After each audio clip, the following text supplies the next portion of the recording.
Welcome, my friends. Welcome to my world. I'm your host, Kevin Rutherford. It is Thursday, December 22nd. We are here live. We're going to open the phone lines right now. It is a free-for-all. Anything goes today. We have no theme. We have no guest. It's all up to you. Pick up the phone and join me. 855-950-3835. If you have a question, a comment, a topic, anything goes. We can talk about trucks, money, fuel mileage, maintenance, tires, taxes, technology, health and fitness on the road, getting started as an owner-operator, finding freight, working with brokers, getting your authority. You name it, we'll talk about it. All you have to do is pick up the phone and join us. Those lines are open right now. Start dialing 855-950-3835. All right, not really a lot going on this week. I talked about these are probably the least productive 2 weeks of the year. I think even more so this time. I've actually had a pretty good week. I had a couple interesting things happen this week. I haven't been working very hard, but couple new things that might break. I didn't do a show this year about being prepared for winter driving. Looking at the weather across the country right now, it looks like might not be a bad time, although hopefully before you left the house for this trip, you were prepared. There's some pretty ugly weather across the country. We've got really unusual weather where we are right now. We've still got some snow on the ground. We went from snow to rain, which is pretty typical for us, but it wasn't enough to melt everything. And now we might be seeing, I don't remember ever seeing temperatures this cold since we've lived here, which is over 10 years now. We're down in single digits, which is, I don't know if we're there yet, but we're headed down there and we're pretty close. That is really, really cold for us. And then what isn't unusual for us, but it's certainly making it a little more interesting, is we do get a lot of wind. We're in the gorge. We have all the wind sports here for a reason. So I haven't seen any numbers on what the wind chill factor is, but we are having extremely strong winds. I mean, more so than normal. And we're used to a lot of wind here, but it's really howling. Started last night and looks like it's going to continue. So I've seen, looks like the weather's going to get worse across the country. Several stories already of highways being shut down, people being stranded, need to be rescued. So just be a little prepared. Some food, some water, some ways to stay warm. We've done the list before. Having a bag of snow melt with you and a shovel isn't a bad idea, but at least be prepared to survive in your truck or your vehicle, whatever you take off in. Could be rough. Around here, I don't go to the store without being prepared because it's a 20-mile trip through the gorge to the grocery store, and our interstate here does get shut down pretty often. It got shut down for a while yesterday. So around here, when you get stranded, you could be stranded. So we can talk about that. We can talk about anything else you want today. It is a free-for-all. Calls are starting to come in. I did have some things I was going to talk about, but really is all about you today, so I'll get to the calls. I may come back to these stories later. Let's get started in West Virginia today. David, welcome to the program. Hey, Kevin. I had you look at an oil sample there a couple, it's probably been 3 weeks ago or so, and it was showing lead and copper, and the oil had an extreme amount of it had been in the motor way too long. It was a truck that I had bought up from your friends in Sandusky, Ohio. Okay. And so you kind of scared me a little bit, and we were kind of concerned about the bearings. Right. So I went ahead and I had the pan pulled off, and I I had went ahead and ordered bearings just to have them, so I didn't have any extra downtime. And the mechanic went ahead and rolled the bearings in just because it took him 10 hours to get the oil pan off, because PACCAR apparently glues the oil pans on.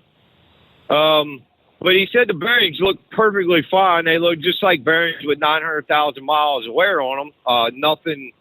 He said normally he would have never put the new bearings in, but since it took so long to get the oil pan off and I'd already had them, he went ahead and installed them.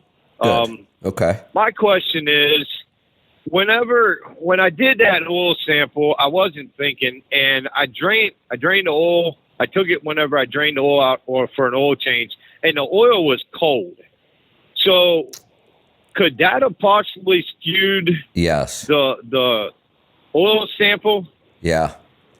Yeah, it can, and we're never even sure how it's going to skew it. It can skew it different ways depending on what the problem is.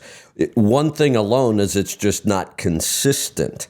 One of the things we try to be when we do oil analysis is be consistent as possible. It's why we like to see 25,000 mile samples so that it's consistent and we're always comparing the same numbers. We want it to be at operating temperature because some contaminants will settle to the bottom. So you're going to get higher readings on those contaminants when you do a cold sample. Some contaminants can move their way to the top of the oil instead of the bottom, and you're going to get lower readings for those. So it's a mix, and we don't even know what it's going to look like. What we want is that oil hot and moving so that all of the contaminants are dispersed throughout the oil, and then we know what numbers we're looking for. Okay, so I need to try to get the oil out of it somewhere other than through the bottom of the oil pan. I don't have an OPS yet. That's something I'm looking at. You can still take a sample right out of the stream. So you go get it up to operating temperature, you pull the plug, you let it run just a couple seconds, and then you just stick your bottle into that stream. That'll be fine. Okay.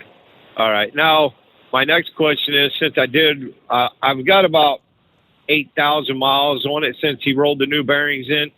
Do I need to take a sample sooner than 25, or just go ahead and wait till 25,000? I'd just wait till 25,000. It sounds like that we may not have even needed to be worried about this. I don't know. And, we start to see those kind of wear metals. There's going to be some bearing wear, but I don't think there's anything else to worry about on this engine. So I would just wait for 25,000.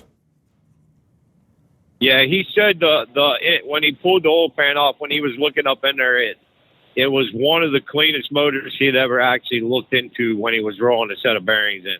Well, that's good. And I had him go ahead and run my overhead too, and he said the top of the motor looked just as clean as the bottom. Good. So good. He wasn't worried at all. Like I said, the main reason he wanted to go ahead and put the bearings in was just because it took so long to get the oil pan off. And he's like, if you go, a couple months and then you do have an issue, then we got to go through all that trouble getting it off again. No, it was a good idea at that point. You've got enough miles on them that even though you might not be able to see the wear, we know there's some. You're already that deep into it. You already had the bearings. I would have put them into. Okay. Now, would I see any fluctuation on my fuel economy by putting them new bearings in? Because I noticed, I don't know if it was the bearings or if maybe the overset, when he set my overhead, maybe he didn't get it perfect, but I dropped from a consistent 7.3 down to about 6.25. So now, when you say, one of the things we have to be careful of when we're watching fuel economy is with one truck, short term, it's virtually impossible to figure that kind of stuff out. So when you say I went from 7 point something down to 6 point something, I'm assuming you're only talking about one tank full each time, right? Well, Yeah. yeah, that's a span of maybe four tankfuls. So I Well, think I was just kind of in my head a little bit. yeah, and that's why we tend to use averages as much as possible. The variation in one truck and one tank, I mean, I've seen variations of more than 2 miles per gallon just because of conditions, not because anything went wrong. Right Yeah. now, this week, we will see some of the worst fuel economy numbers we've seen in a long time because the cold is horrendous on fuel economy. The air gets harder to move Yeah. through. It's more dense, so our aerodynamics are screwed. All those cold components and cold oils are harder to move through. The tires get stiff. We've got these winds we're dealing with. Our fuel economy is just going to tank during this time. So it's really difficult to say that putting this in or doing that made this change. There's too many other variables. But if we know what your 30-day average was prior to this, and then we check a 30-day average after, then that gets a little closer. I mean, it's a little more accurate. It's still Yeah. not perfect, but it's a little more accurate. Now, Yeah. could putting new I bearings haven't in got to the affect 30 fuel day economy? Possibly, but the biggest effect would probably be negative, actually, if we tighten the engine up a little bit. There's new bearings, everything's got to kind of break in. That shouldn't be enough to even measure. Could getting into the overhead affect fuel economy? Absolutely. Either way.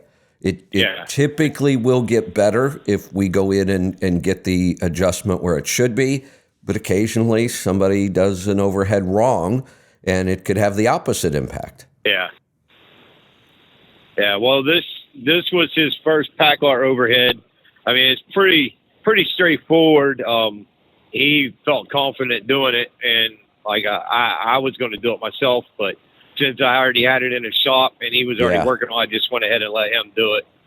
I wouldn't get too worried about fuel mileage numbers. I'll give it a now. little bit.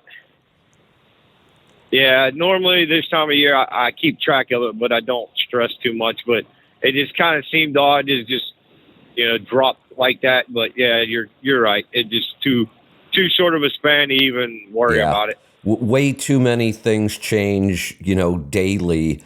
When people call me and they say, well, my fuel mileage is all over the place. Yeah, so is everybody's. But that's how fuel mileage works. It will be all over the place. That's why we do averages, and it's why we track this. So, because if you're just trying to keep track of this in your head, then you start to think you're seeing those patterns, and it just track it, watch the averages.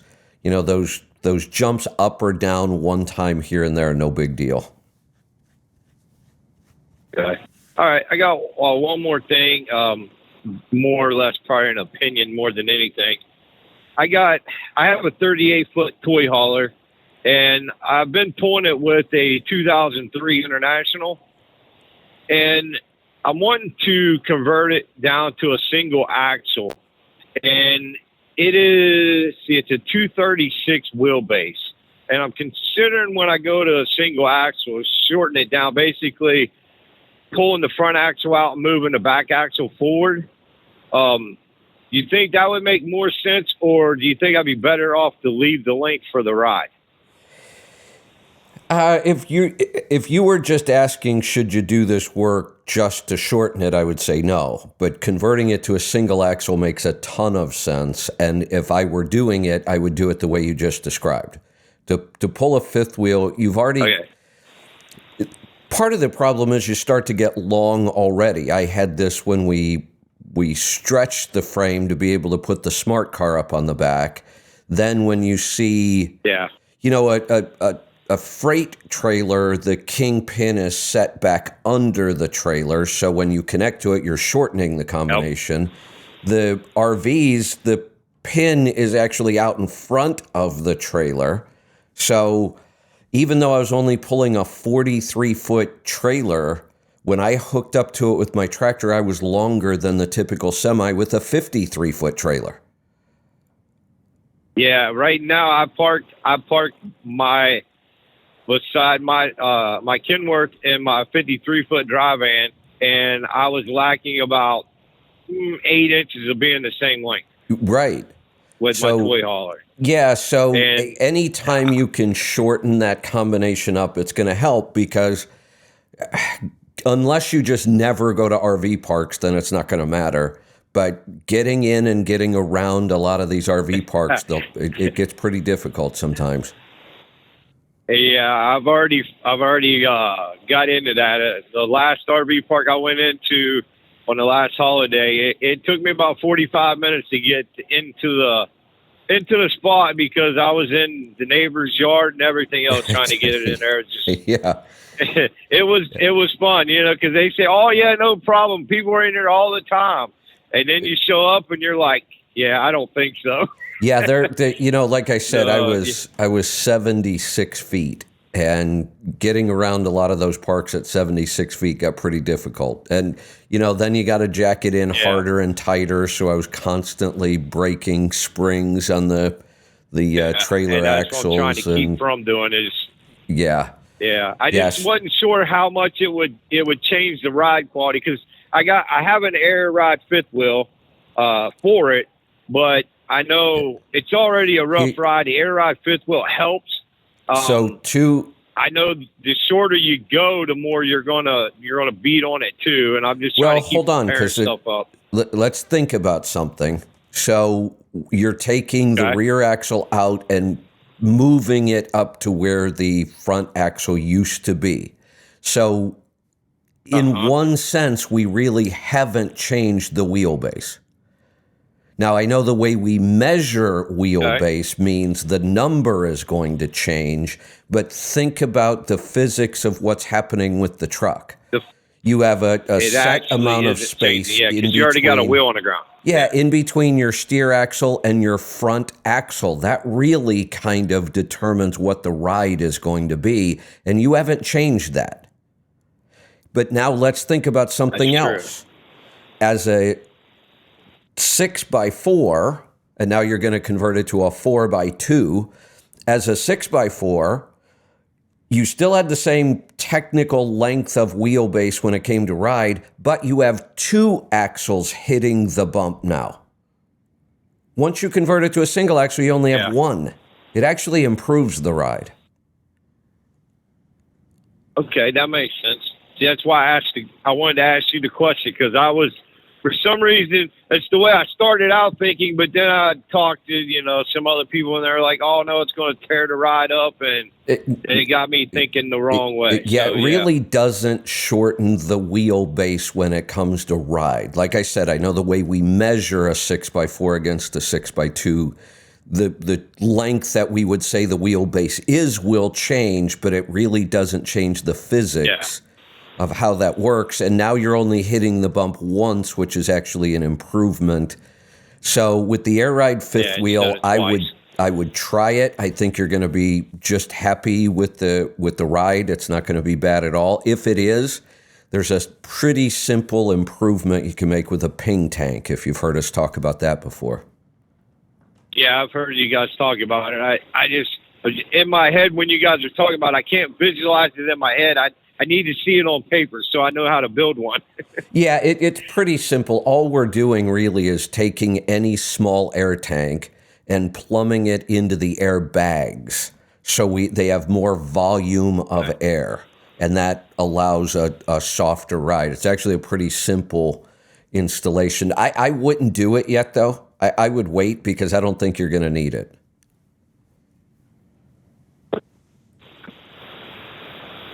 But I appreciate the help with all my questions today. You have a Merry Christmas. All right. Merry Christmas. Thanks for the call. We've got lines open, 855-950-3835.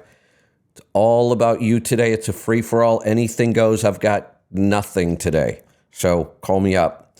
Let's go to Georgia. Stephen, welcome to the program. Hey, Kevin. Hey, I just wanted to give my opinion, too, about the idea of the weight loss testimonials and journey and the little spot on your app to be able to have a spot just to go right to that area and be able to listen to all the testimonials. And if you wanted to interview my wife and I or me about our weight loss journey, you know, and you do it in Absolutely. like an interview fashion, so it keeps it all tight, and I don't ramble on about stuff. Then absolutely, I would do that. That would be awesome. We'd love to do that. And you know, we keep throwing this idea out there. The testimonials are so powerful that we need to do a better job of collecting more of them and making them available. I really think that's one of the biggest influence is for other people to try this is when they hear those results over and over and over. Yeah, and that's it. The testimony, when people can hear it over and over again, it really does change people, and it at least gets them thinking, well, maybe I can do it. You know, I just had a conversation last night with a group of people, a driver and an office personnel. They had baked ziti on a plate, and they were sharing it for a holiday dinner or whatever. So I just kind of went on about everything with them, and then all of a sudden last night, the office personnel was texting me, is this safe? Is this good? Is this bad? And, Yeah. and even if he doesn't go far with it, at least he's thinking more about it than he Exactly. was before. So, Yeah. Yeah, exactly. so yeah. So I just say, Excellent. yeah, absolutely, man. It would be awesome, especially if we could go right to a certain section and just listen to whichever ones, you know, it would be great. Yeah, you know, I understand why people are so skeptical about any kind of health or diet advice because we've been hearing it for decades and it hasn't worked. You know, no matter what they keep telling us, eat low fat this, count your calories, you got to go move more, you need to go to the gym 6 times a week. Everything they've told us, nothing seems to work because people just keep getting fatter and sicker. And so clearly, I think people are just tired of it. And then the whole argument, should I eat more plants? Should I eat more animals? Should I eat fake meat? People are just absolutely tired of it, and nothing has really worked, you know, for the last several decades. There's another report out. The life expectancy for Americans has gone down again. The life expectancy for people living in this country is now the lowest it's been in 25 years. How long do we have to keep doing this before we realize something is really broken with our system? Yeah, you know, and I don't think I've shared with you with a couple times I've talked to you about this. My wife and I, we're also team operation. So our sleeping is all over the board. We have no set schedule. We might run as a team for the next 2 days, and then we might have 3 days of not running as a team. And there's Right. just, and sometimes it's made on that. So when I tell people, not only are we doing this while driving truck, we're running a team where we don't, and we've got a big bunk. So I know people think, oh, you know, you got the longer wheelbase and you get to sleep better, but these roads in America are terrible. So They we are don't awful. sleep the best when we're running like that. Right. Yeah, you know, I've looked at a lot of occupations, and I can't find many occupations that are less healthy than driving a truck. And then when it's a team operation, we figured out it's even worse because the sleep and the schedule is just a mess. And other than making sure you do everything else you can to stay healthy, there are just some things I don't know how to make them better. I don't know how to, you know, Right. make it easy for a truck driver to move more often during the day. Like we tell office workers, you know, your wearable device can, you know, remind you to get up and, you know, walk around a little bit every hour. You just can't do that when you're driving a truck. It's just not practical at all.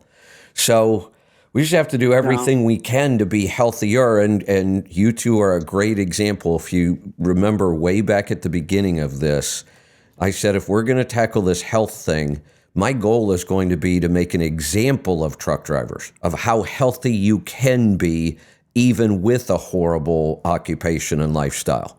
And I think we've proven that there's an awful lot of things you can do to make it better.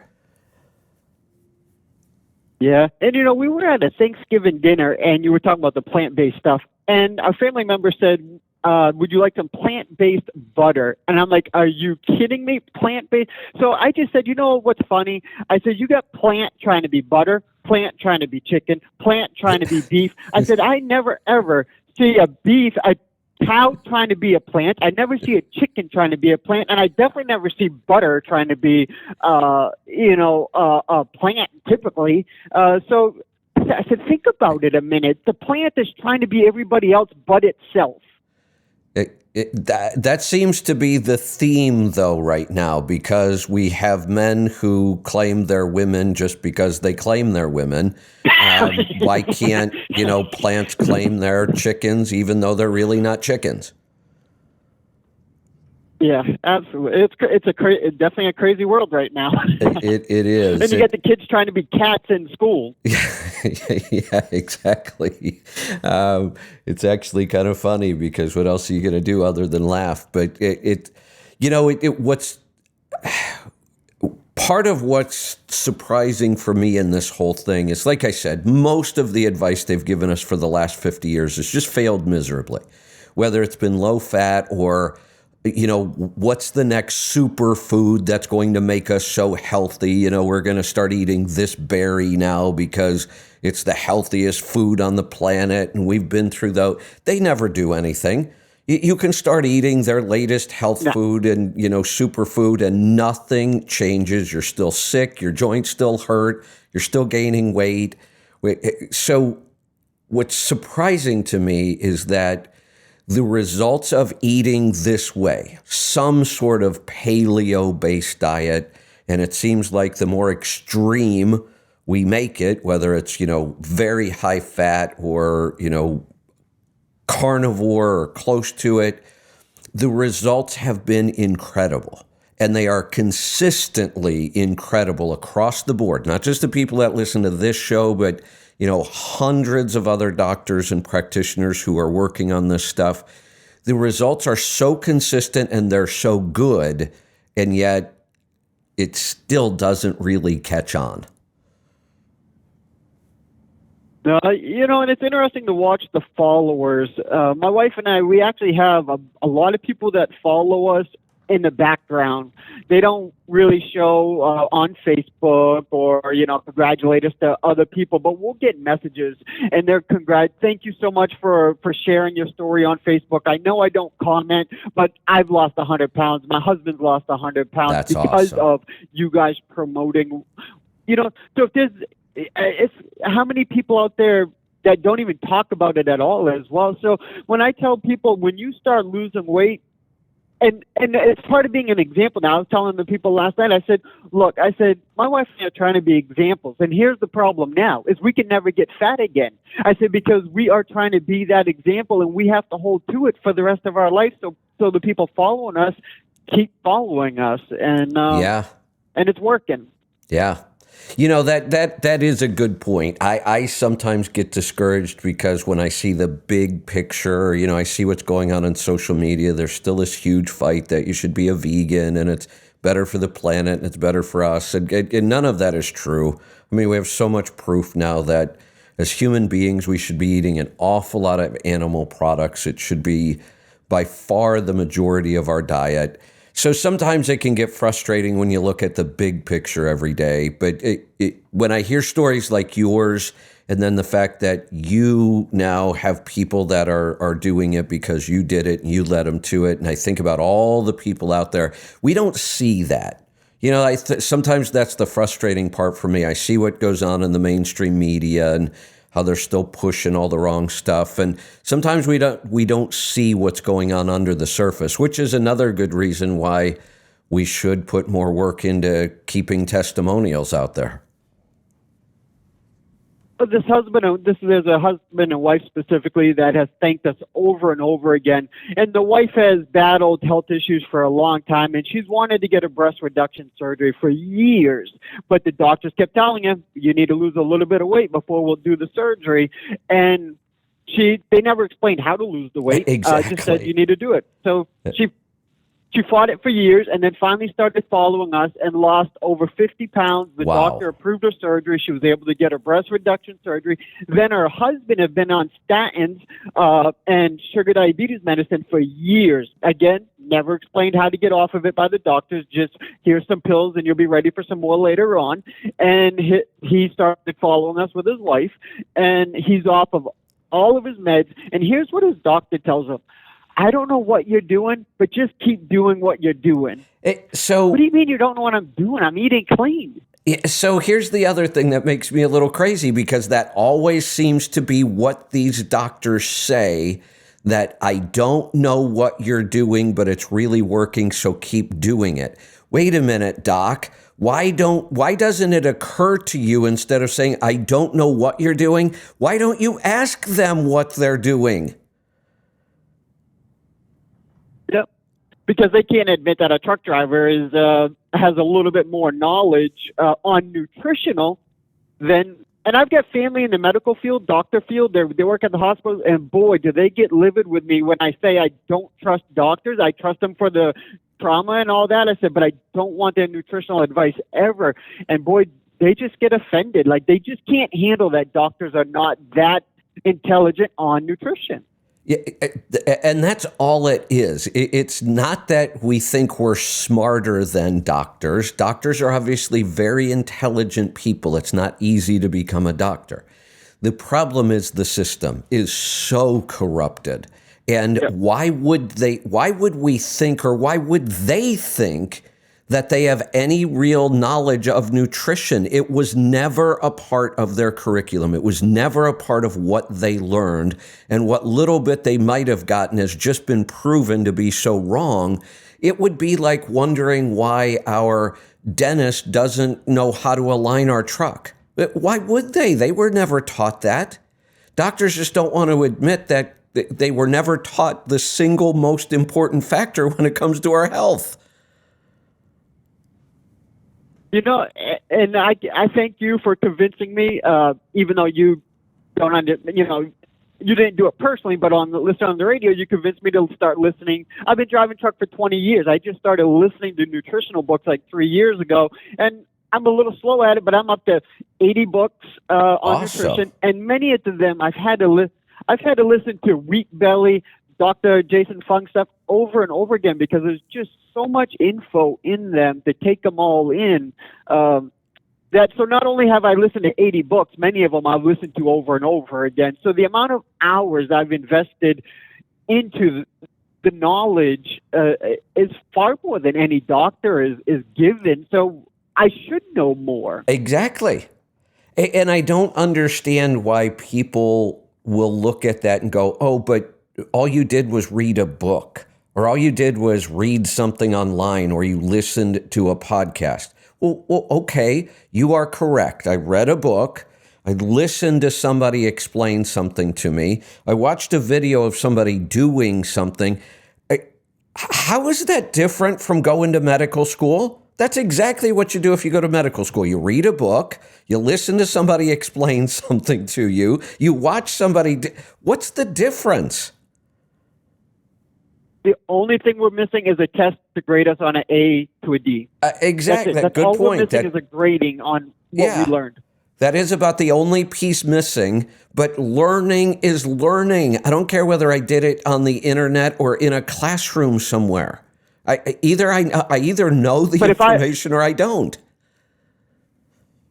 But if I've gone from 250 pounds down to 130, my wife's gone from 150 down to 250 down to 150, that's a grade A. I don't care how you look at it. That's a success. That is a grade A in my book. And absolutely, and results count for more than anything. I've said before, we can't argue this whole nutritional health thing based on research and science. As much as we would like to, we can't. The research is all over the board. I can go find research from Stanford or Harvard or MIT or wherever the hell you want to get it from that proves just about anything you want to prove about health. If you want to prove that being a vegan and, whatever, it works, you can go find research that shows that it works. So if the research makes it look like everything works or nothing works, then most of the research is just worthless. What we need to look at are real world results. We can look at what the government's nutritional advice has done to us. And, we talk about this all the time. Go find pictures of people on the beach from the 60s and 70s and compare them to pictures of people on a beach today. That's what the government advice has done to us. Those are the results. You can't argue them. You can't make them go away. You can show me all the research you want saying low fat, low calories, the only way to lose weight and be healthy, except the results prove that is total bullshit and it doesn't work. Now we have results from people who are eating this way, and the results are pretty incredible. Well, and I think, you've got your people that are successful with vegan or vegetarian, whatever, and they're thin people, but they, in my opinion, they always look older. And when we get healthier this way, I feel we've honestly looked younger than the others. And there's a pretty simple explanation for it. I mean, one, our mitochondria and our cells are getting healthier, but one of the physical things about our appearance that people notice first, the condition of our skin. Is it wrinkly and dry and papery looking? And that's when we start to look old. And low fat will do that to you. Our skin loves lots and lots of fat. That's what makes our skin nice and soft and smooth and keeps it young looking. So just the fat alone is a big part of that whole, why we look better. But you're right. You see the vegans or the vegetarians or the people that go, really low calorie and then work out all the time. They may lose some weight. They may be thinner, but they're not healthy. These are the same people who always seem to be fighting some sort of digestive disorder or skin disorder, or they're allergic to this food or that food. They just aren't healthy.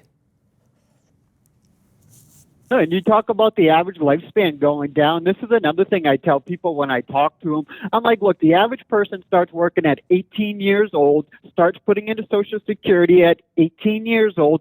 Let's just use easy numbers. The average person at earliest will start collecting Social Security at 68 years old. That's 50 years of investing. Now the average lifespan was at 77 or whatever, and it's going down, but it's within 10 years. So you're going to work 50 years for your Social Security system and then only get 10 years of benefit out of that. I said, who's winning? I said, I want to live to be 100 years old because I want 30 years out of that. I at least want to get to half of what I've got invested into this. Not that I'm going to use that as my retirement, but, right. But that's my money. Exactly. Yeah, exactly. And I've said the only way to win on Social Security is you just have to live a really long time. And I'm with you, man. I want to be over 100. I want to be able to collect that check for over 30 years. That's right. And when I'm 99, I still want to be able to kick somebody's ass if they piss me off. Yeah, absolutely. I want to be working into my 70 and 80 still on my own time, on what I want to do. I want to be moving. Yes, I agree. All right, good stuff. Stephen, I appreciate. Yeah, thanks for and keep on us on this program because we've got to do this. We've got to find some time, and I've got to get some of these big projects wrapped up. Because we need more callers to call you and let you know that we're willing to do that. So you don't just have 3 people saying, well, it's all right, I got 3. No, there's plenty of us out here and plenty of us that will do it. We just got to inform you so you do know there is a support behind that idea because it would be awesome. Excellent. Good stuff. All right. Merry Christmas. We will talk to you again soon. Let's head off to California. Sarah, welcome to the program. Hey, Kevin. I just wanted to share something interesting I noticed. Today's Thursday. I've been fasting since Monday evening. And on a normal week where we're driving on our 7 and 3 split back, let's say all the way across the country, my body battery will continue to go down through that week. I'll be in the teens and single digits. And like I was talking about yesterday, running on the 7 and 3 split, our circadian rhythm is whacked. We're up all hours, up and down all hours of the day. Yeah. And that for both of us, that 7 hours down isn't even is never a 7 hour sleep, because we still have a puppy who every like halfway through that, once, sometimes twice in the middle of that 7 hours says, "Hey, I gotta go potty." We have to stop and take him outside. Yep. And whether I'm sleeping or driving, I'm the one who has to get up and take him potty. There he goes. If somebody wants to chime in on that story. But I noticed that even though I still have the broken sleep this week, my body battery is, right now it's like 71, and I topped out at 91 on my 3 hour sleep break, where I only got like an hour of broken sleep. Yeah. But this week's fasting, I am not tanking on my body battery. It's actually really high. So, and I know it has something to do with... Go ahead.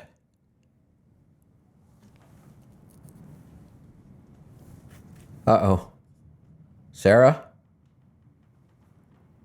Call's still there. Sarah? Duke reached... I'm here. Can you hear me? There you are. Okay, go ahead. Yeah, Duke tapped the mute button on my phone somehow. He was up on the dash, and I heard it beep, and you couldn't hear me, and I looked, he tapped the mute button. There you go. Anyway, on a normal week, or a regular trip, I am eating. Mostly I try to eat during the day, but eating and then going to sleep, and I know that having food in your system when you go to sleep really messes up the kind of sleep you get. So right now, since I'm not eating and going to sleep when I'm done, even though it's very short, broken sleep, my body battery is just recovering like gangbusters. So this is interesting. I'm not surprised, but I guess I'm pleasantly surprised to see this, but it's very easy to explain, really. We've talked about many times how much energy the digestion process takes. It's one of the most energy-intensive processes our body goes through to digest food. And we also have to remember, if we're eating the way we should be, which is mostly carnivore, protein is one of the hardest things to digest. So it's energy intensive to digest that food. That would make sense that if we're eating more often, even if it's only once a day, that's going to drain our body battery more than if we don't eat. We don't need to use that energy to digest the food, and we have plenty of energy stored on our body, so it's not stressful for our body to go through fasting. It's not stressful at all. It's the opposite. It's actually de-stressing our body. So it's really interesting to see that that's how that affects your body battery. Makes total sense, but it's really good to have that proof of two things. One, that we are correct. Fasting has lots of benefits. This is one of them. It also shows us that this watch is actually accurate in the way it's measuring these things. Yeah, I feel great. Like I said, I started on Monday evening, so it's like into the third day. But I feel great. I haven't been hungry or craved anything since I started, and I just, some people had made some comments like, how are you doing this while you're driving? Thinking that it might be harder, but actually, my mind is clear. I'm not hungry. I'm sleeping better, even though it's still in those short, chopped up chunks. Right. And I don't know. I can see going, longer and longer. Just like I said, I'm doing this to not for myself as much. I mean, it's a little bit for me. I feel really good doing it, but not for myself as much as for a friend of ours who's also fasting to try and kill the cancer that he has in his body. Yeah. So yeah, excellent. We've known this. This is one of those areas where there is research and science, and you can go look at it. And I've certainly never seen any research or science that says there's any downside to fasting. The only thing we could potentially look at some point is somebody fasting so much that they create some sort of nutrient deficiency over time. But I just don't think that's the case. I think our body is designed to really, remember the phrase feast or famine. I really think that's the way our body is designed to work. When there's food, human beings can gorge themselves, and they probably should.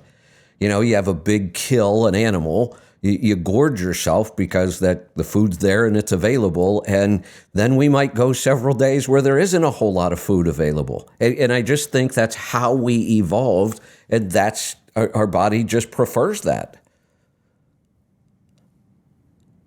So I think I wanted to share this because maybe people could experiment. If somebody's experiencing real rundown, can't get your body battery up, try fasting. Yeah. Let your body take a break, just like when you're sick. Let your body take a break from digestion so it can build back up its stamina.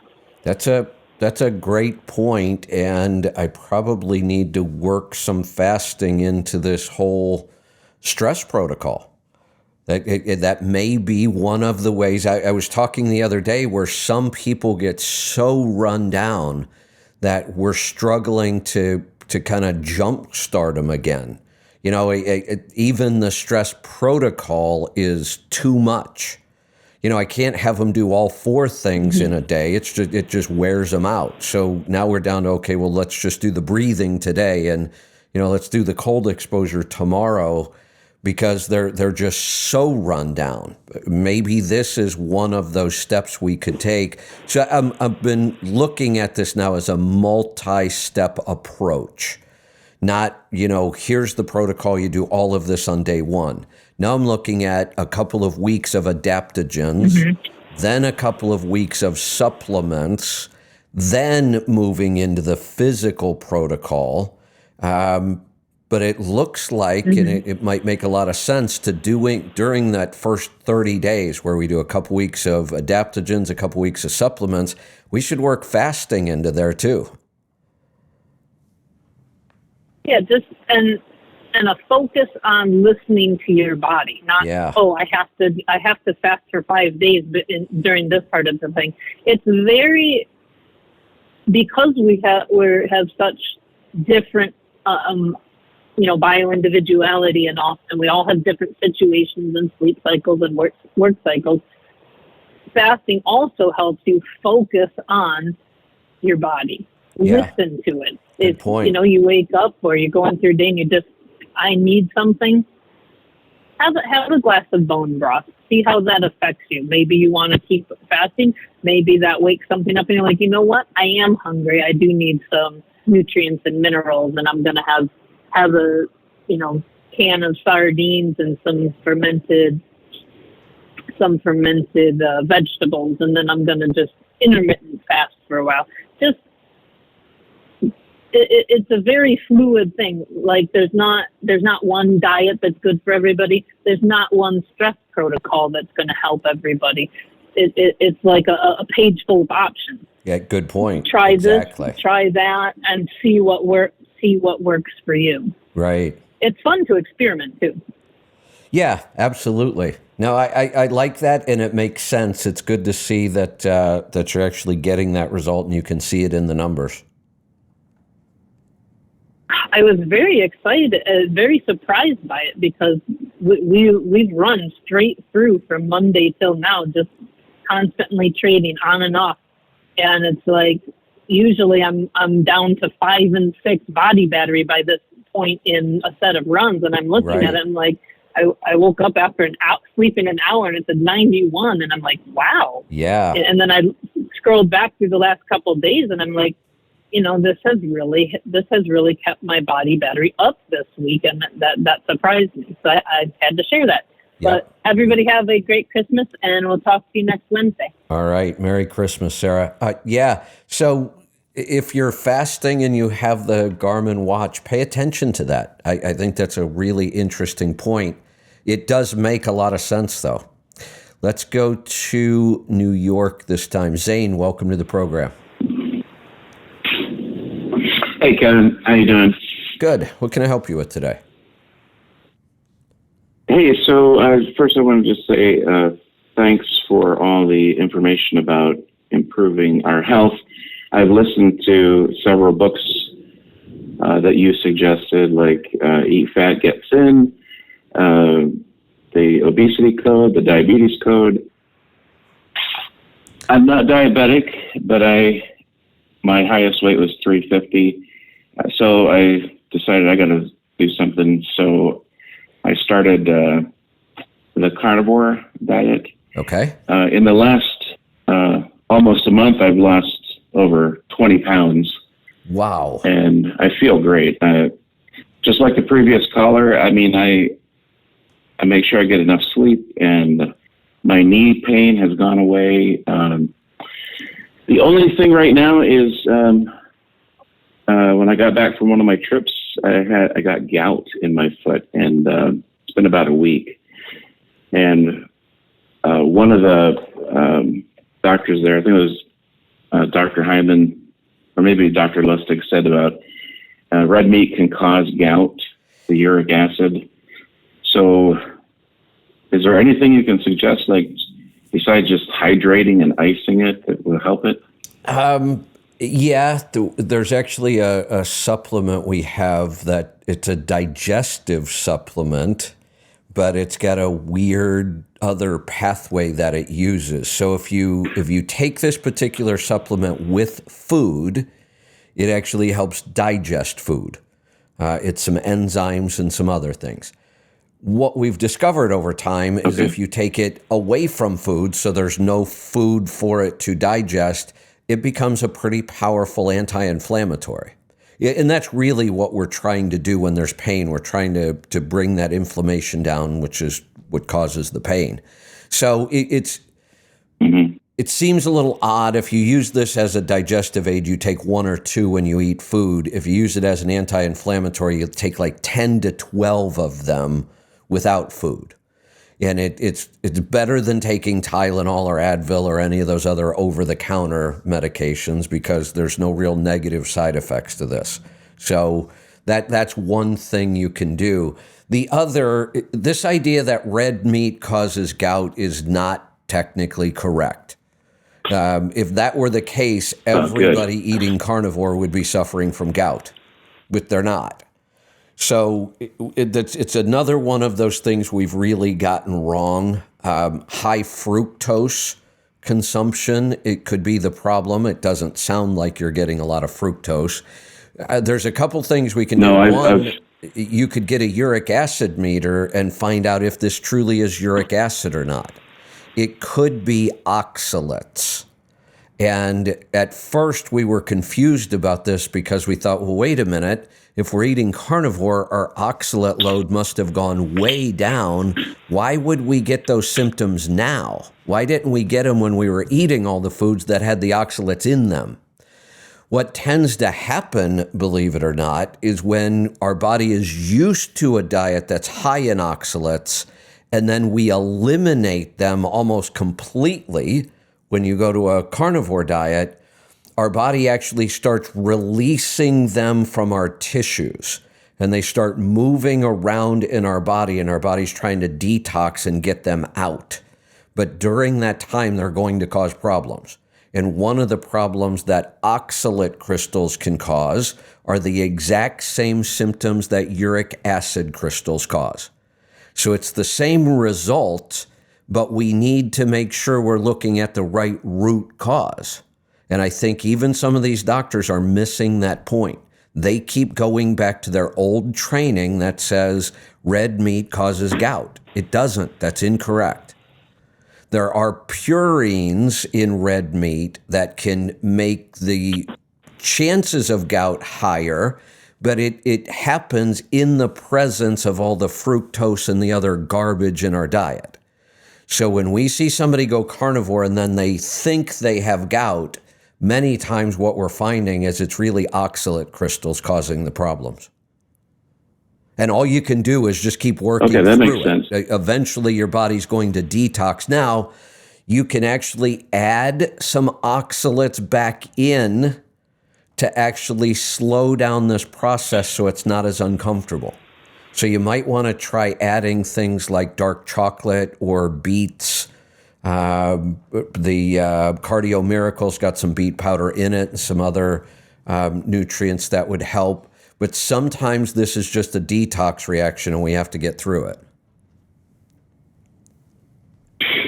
Okay, that makes sense. And as far as the sugars go, I have cut sugars out completely in the Good. last month. And Excellent.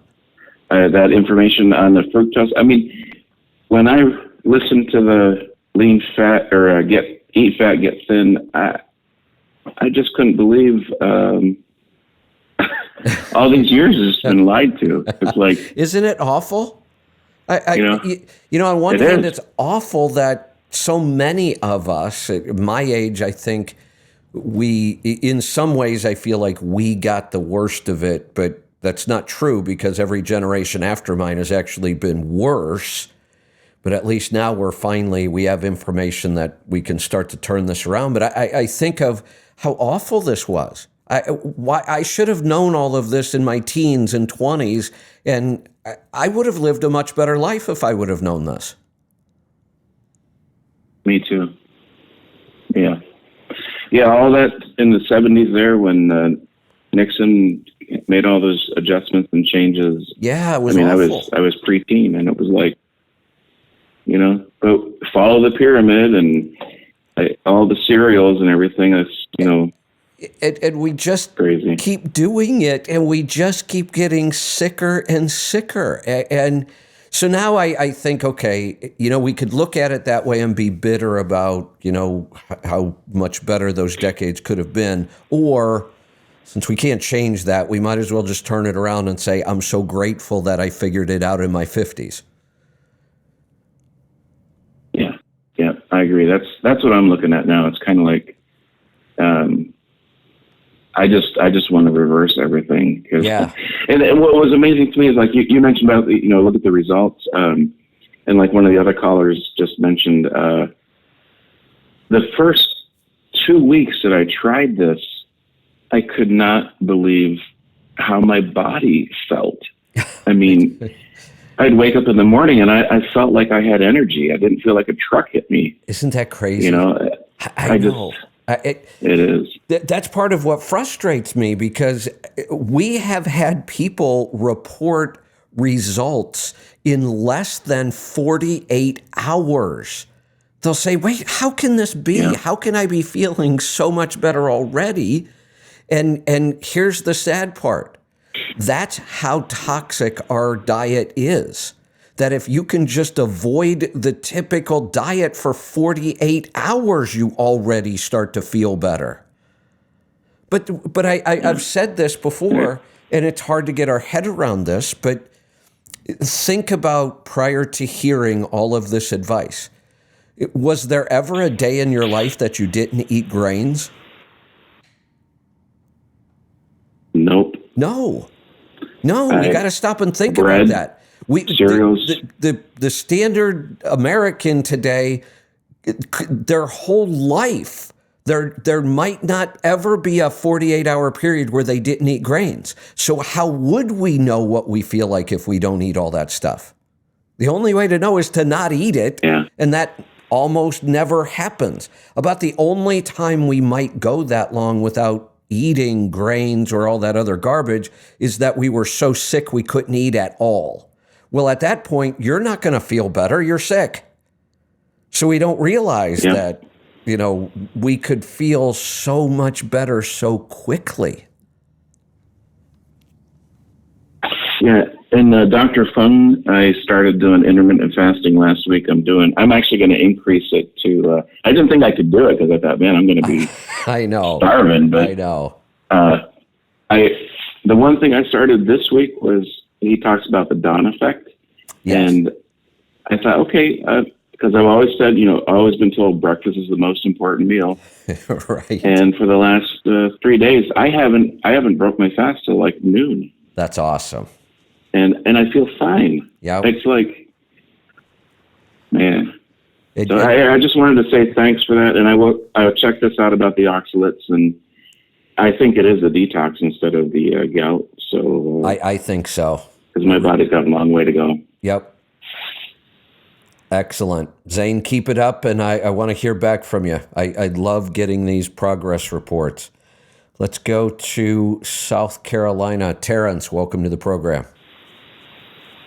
What's up, Kev? As soon as I started to call in, you dove right into the oxalates. Because I remember that happened to me when I fell off the wagon, and I was like, that's it, I'm going into this. And I dove back into it, and within a week, I was almost crying. I called you that time. I was going home, and I was in tears. I couldn't, I drove a dump truck. I couldn't even go out to walk to a window to get a ticket. Yeah. I was in that much pain, and it was just because I dove right in. So I think that's more than likely what he's seeing with that, you know? Yeah, It's crazy, and it's like it feels like gout, man. You had it, you know.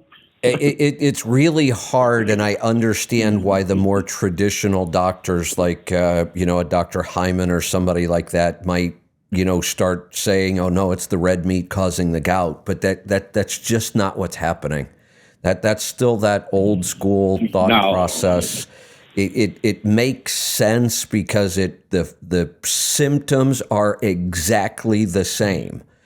So it's easy to fall into that trap thinking, well, it has to be uric acid. Well, let's not fall. Here is a case where I absolutely agree with Dr. Wolfson. Test, don't guess. If you're feeling oxalate pain, or if what you're having is gout pain, your uric acid is going to be way elevated, not a little elevated, not 3 or 4 or 5 points above the range. You're going to be 10 or 15 or 20 points above the range. If you're having that kind of pain, that you're going to see it in a uric acid. And you can buy a meter for $30 or $40 on Amazon, and strips aren't that expensive, and you don't have to test that often, but you could test your uric acid level once in a while. And my guess is if you've gone carnivore, it's going to be slightly elevated, might be a couple points out of the range. That's not what's causing your pain, though. If that's the case and it's only slightly elevated, then this is going to be an oxalate issue. One thing that might help for him, unfortunately, I get home every night, but when I had that, I was doing Epsom salt baths because just to try to get some kind, some kind of relief from the pain. That's but good advice. It helped.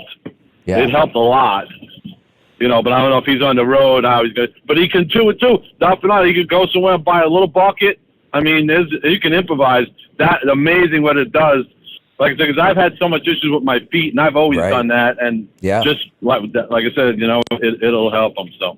Yep. All right, I'll let someone else get in here. Thanks, Kev, for all you do. We appreciate it. And like everyone listening, just like that guy, wait till I want to hear him call in again, too, is when he keeps going further with this, because I remember how I felt and the enthusiasm. And then to hear somebody, go through the same thing, like I said, pain-free and change their life, and then it's just like, it's an amazing change. It's a lifestyle, so. Merry Christmas to everybody out there, man. Enjoy your holidays. Merry Christmas, Terrence. Thanks for the call. So we've got, we just passed the hour mark there, and I don't have any calls. So I've got a couple things to talk about. I'll wait a minute or two.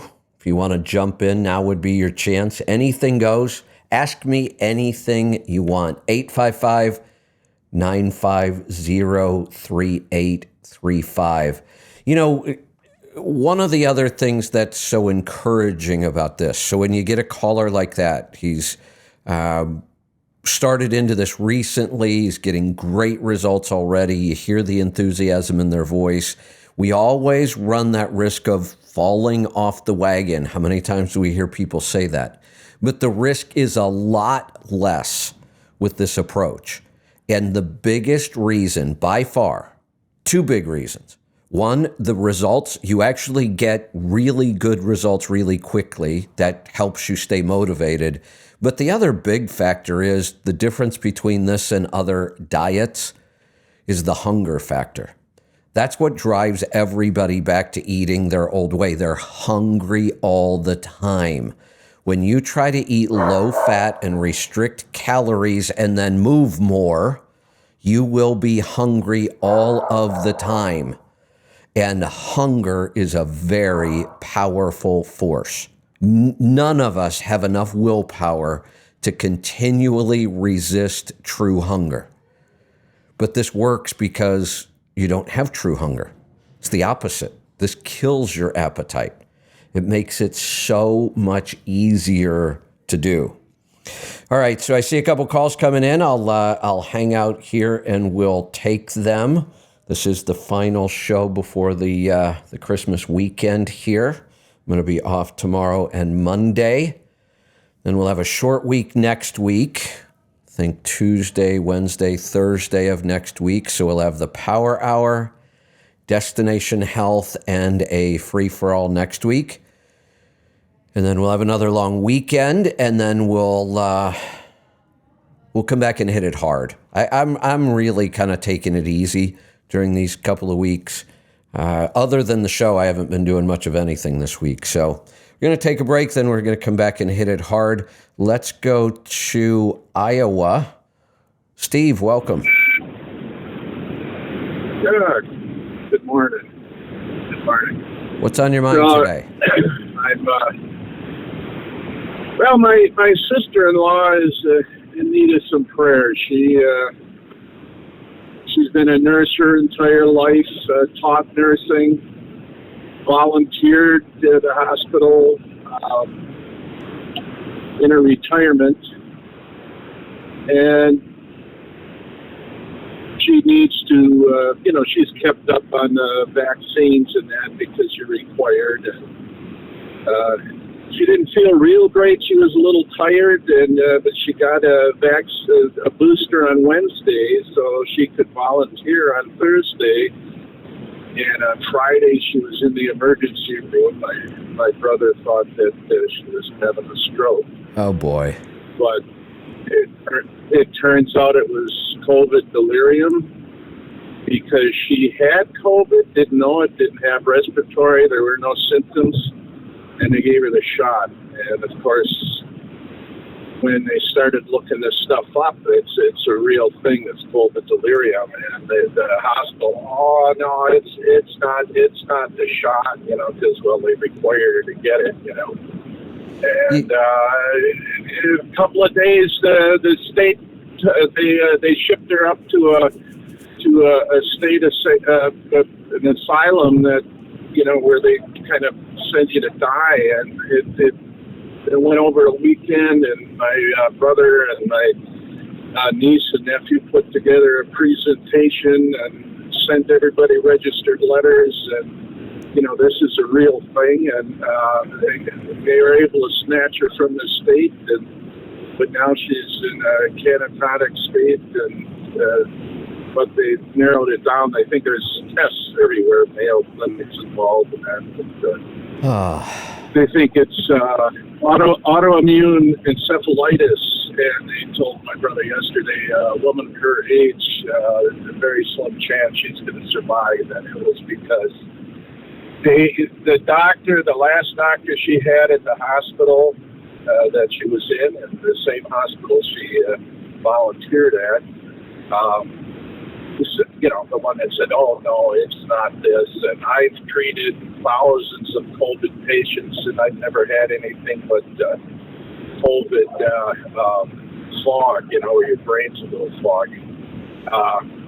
But you put in the computer, COVID delirium, and there's all sorts of papers and studies. But, it's too busy. She's 71, so, Yeah. 71 today should still be young. There's no reason why we can't be fit and healthy and vibrant at 71, and we should be.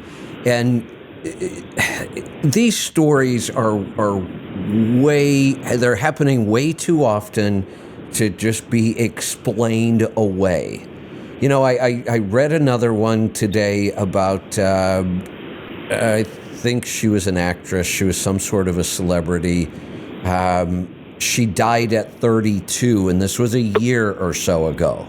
And, we weren't paying attention to all these deaths back then. We weren't, we started to say, hey, wait a minute, it seems like a lot of, famous people are dying suddenly, which is the term now, died suddenly. So now people are even going back and re-looking at some of these. So they went back to re-look at this particular case, and the coroner came out and said, oh, no, we've got it all figured out. She got into a car accident 10 years ago. They did some sort of surgery 10 years ago because of the car accident. Now they're trying to blame the surgery from 10 years ago. Well, come on, that doesn't happen. People don't die from a surgery they had 10 years ago. They said she had sepsis, and they're trying their best to explain this away. But come on, think about it. How many times has she ended up in the emergency room for no apparent reason throughout her life? And all of a sudden, after getting the vaccine within days or just a week or two, people are having all kinds of weird health issues. Autoimmune encephalitis. Okay, I've never heard of that before.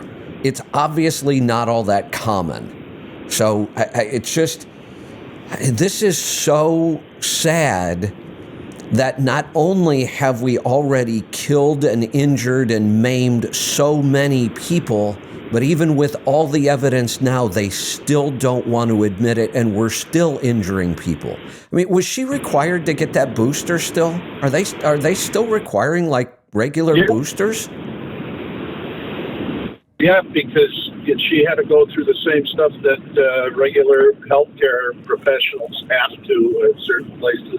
And, she never had COVID. She had the shots and everything. She was an instructor in nursing, and you had to. You had to do it. No, I know. She would do it. And that's the problem. Nobody should have to. Right. And she probably would have anyway. She's got a lot of faith in this stuff. And, but now she survived breast cancer, and she had a tumor that grew around her optic nerve that had slow the growth by radiation. It was inoperable. But it was a benign tumor, but they've only seen it one other time. But she was perfectly healthy. But they're wondering if maybe it has something to do with the enzymes or whatever chemicals the tumors give off. Maybe it reacts with the vaccine. And I said, well, when you have an experimental vaccine and there's no data, and then you ignore the data that's there, I'm not going to do it. Yeah. So, two things. I was going to say I actually got COVID. Go ahead. I'm sorry. Yeah, two things that come to mind here. I want to go back now. You said something, I want to make sure I'm understanding this right. Are they saying that when they gave her this booster, they believe she already had COVID? Yeah, she did. She felt, she had a little upset stomach, and she was kind of fatigued, but she had no respiratory symptoms, no fever. And it's a thing. You're not supposed to get a vaccine or a booster when you have COVID. So if COVID kind of is sitting there, why don't they test for COVID before they give you the shot? It's $9. Well, here would be part of the problem. The tests aren't very accurate. But why don't we think about this? If this is such an issue that it's not safe to get the vaccine if you already have COVID, and we now know that the Omicron variant is so mild that lots of people are getting COVID, many of them don't even know it.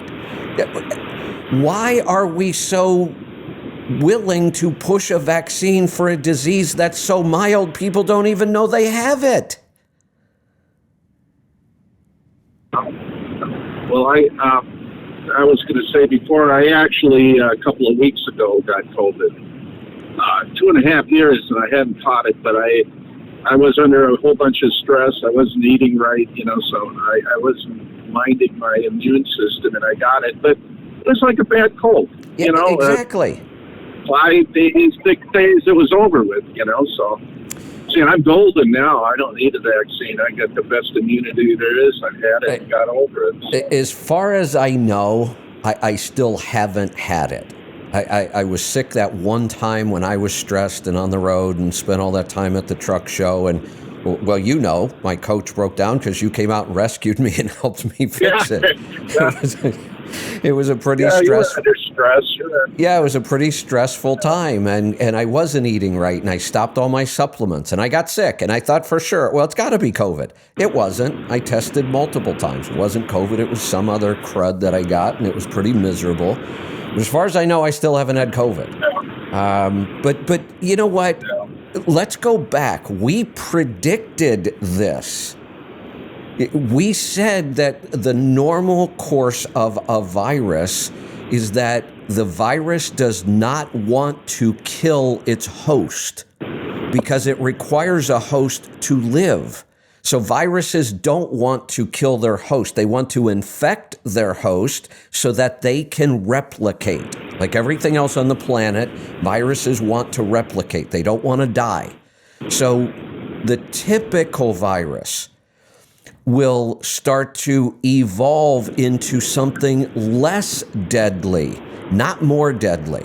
Viruses will tend to evolve to spread easier so they can multiply more, and they'll tend to get more mild over time as they mutate so that they don't kill their host.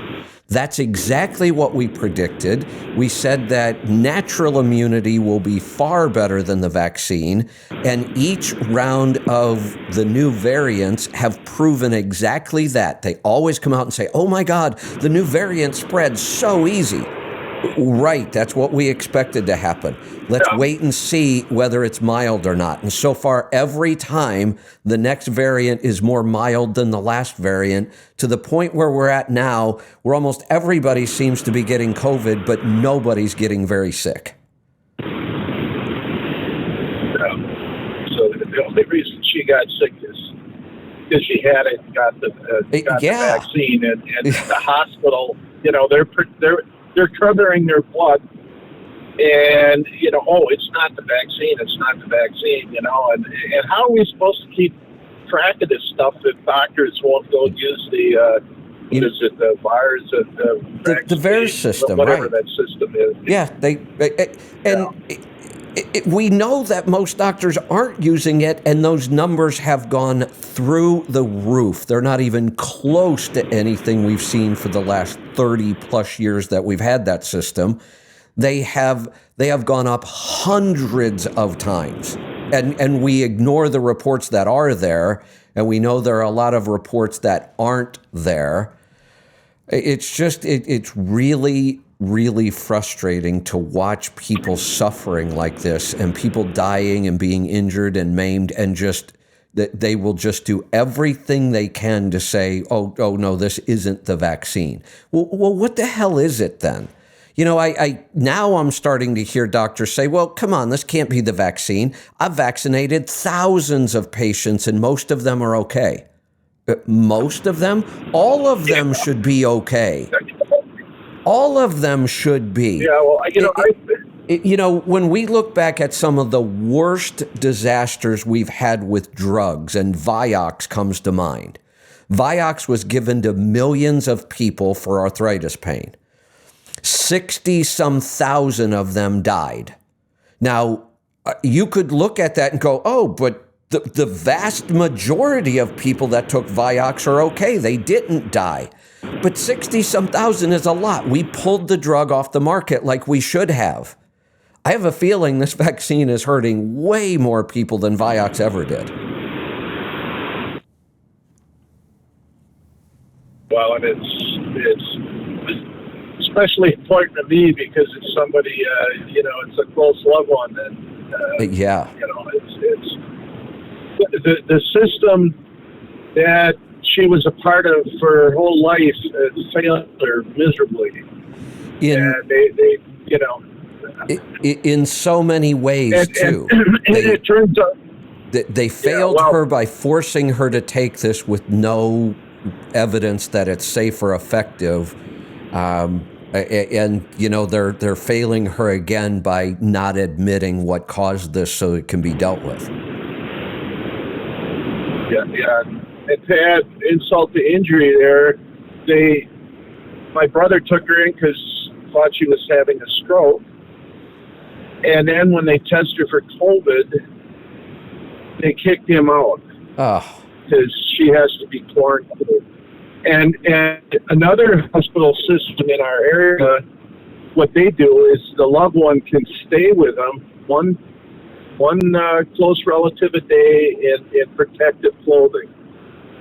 And, you know, he was living with her, and he ended up getting COVID. By the way, we were never in contact, so we didn't, I would have really felt bad if I had seen my brother and then my sister-in-law ended up with it. But, and then they go, well, if you call it, it confuses the relatives, and,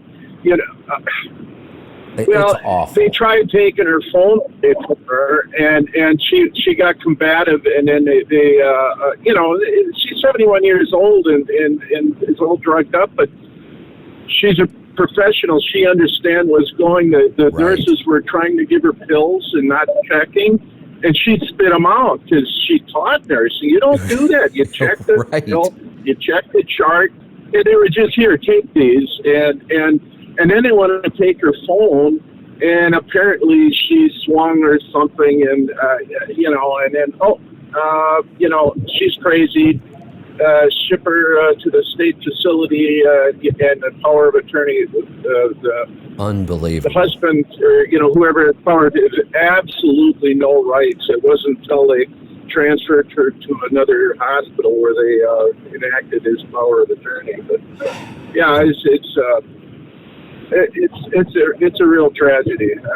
It really is. Hey, Steve, we're going to get the tribe together here and send out prayers.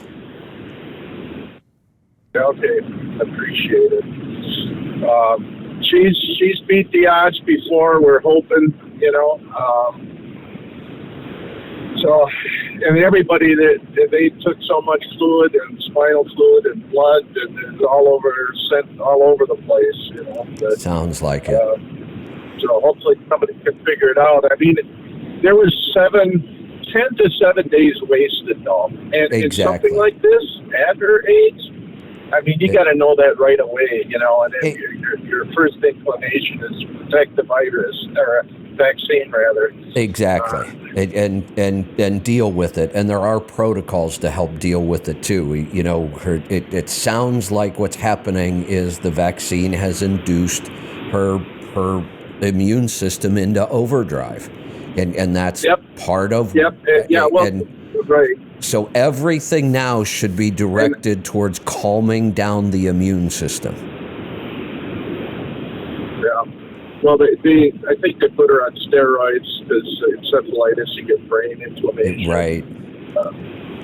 And there was a hearing, when she was in the facility there, and the nurse said she's grabbing at, she sees lights. And,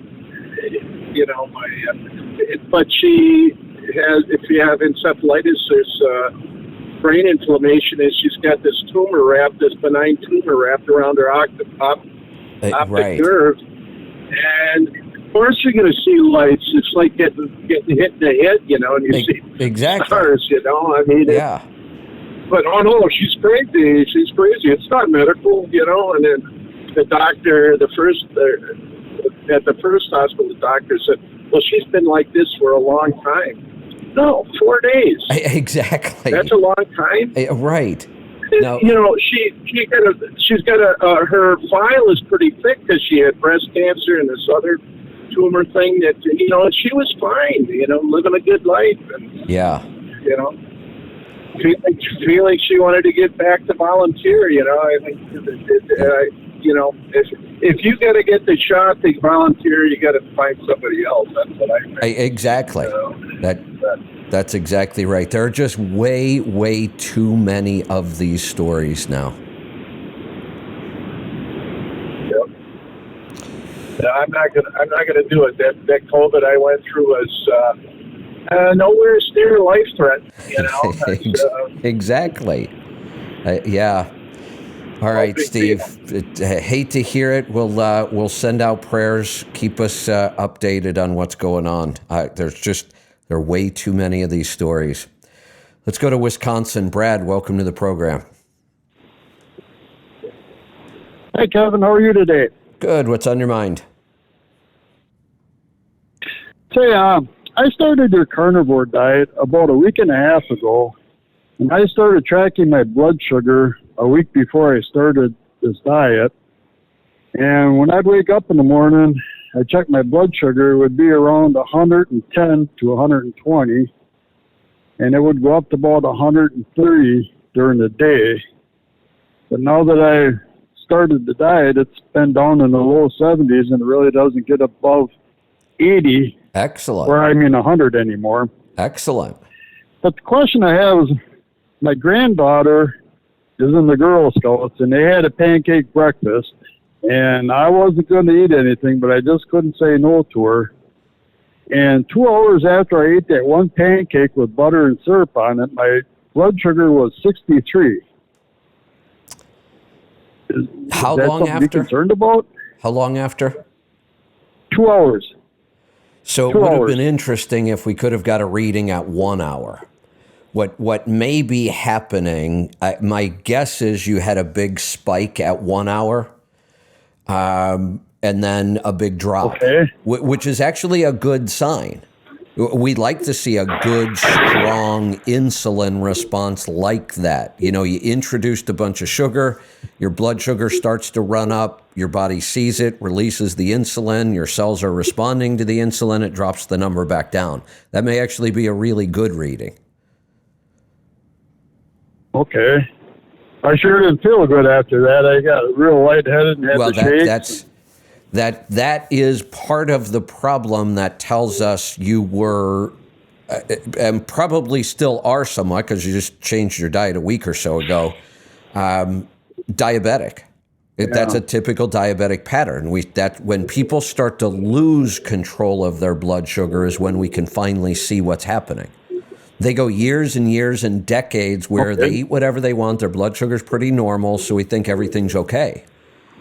But it's not. It's their body is just still good at releasing insulin, and their cells still respond to it until someday it just doesn't.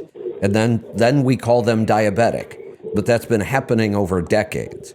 So you've caught this. Like I said, it would have been interesting if you would have had a continuous glucose monitor. We would have been able to see that pattern. But my guess is you just had a big spike and then a big drop. And you will feel bad. You'll feel really bad. It's very uncomfortable. And it's our body's warning sign. If your blood sugar drops too low, you can die. So our body has lots of warning signs to tell you, hey, your blood sugar is getting kind of low. But once you get healthy, once you get metabolically healthy, low blood sugar disappears completely. Are you on, I don't know if you said, are you on any kind of diabetic medications? No, nothing. Okay. Because that will just exacerbate the problem of low blood sugars. But you just saw what we would expect, just a pattern where it just spiked. Yeah. Okay. Well, I got your bile salts, and it doesn't seem to be doing anything for me. I started out with 2 and then up to like 6. And do I need to take more, do you think? Well, are you having any indications of poor fat digestion?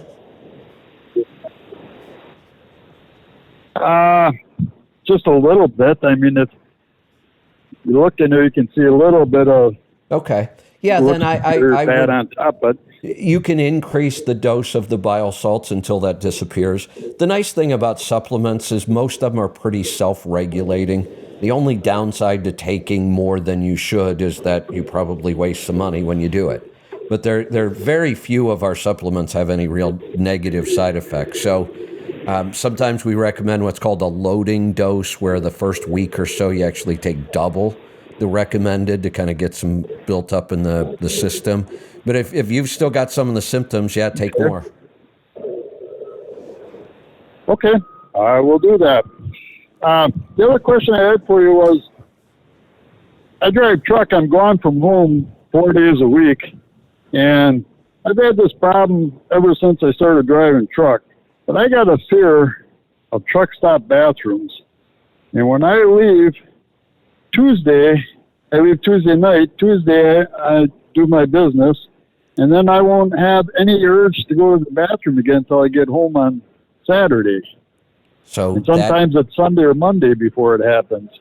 So that's not a good thing. But you've kind of trained yourself into this, and that's how powerful our brain is. You kind of told us what the issue is. It's in your, you're thinking about it. You prefer, being at home. I get that, but you got to try to figure out a way to get over this because you've trained yourself into a really bad habit. Okay. I'll have to work on that.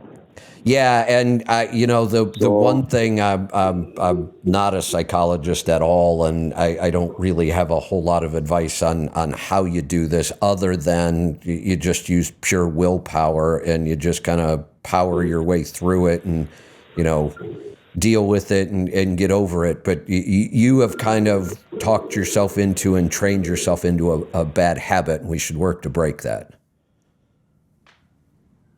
Okay. I'll see what I can do on that. While we're talking about that, one of the things, and I see a lot of people do this, we're busy, we have, busy lives.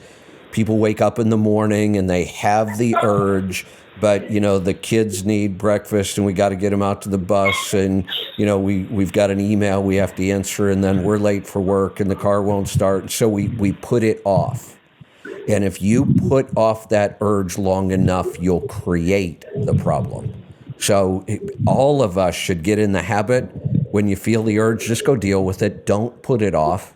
If you make a habit of putting it off, you will create this pattern. Okay. Perfect.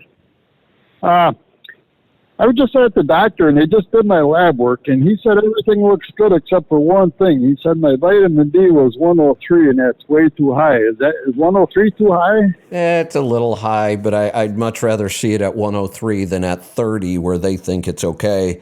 If you're supplementing vitamin D, you could back off the supplement a little bit, but I wouldn't be too worried about this.